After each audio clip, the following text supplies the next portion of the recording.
Hello everyone. Today we are going to show you how to find the CVV on your Desjardins card. First, take your Desjardins card in your hand. Most Desjardins cards that allow online payments have the CVV printed on the back of the card. Look near the signature strip. You should see a group of 3 numbers. This is your CVV number. It is usually printed after part of your card number or placed slightly above the signature line. If you do not see a 3-digit number on the back of your card, your Desjardins debit card may not have a CVV.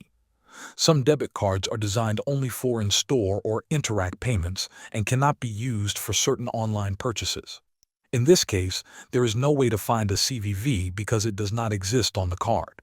If you need a CVV for online shopping, subscriptions, or apps, you can contact Desjardins directly. They can tell you if your card supports online payments or if you need a different card or a virtual card option. Thanks for watching.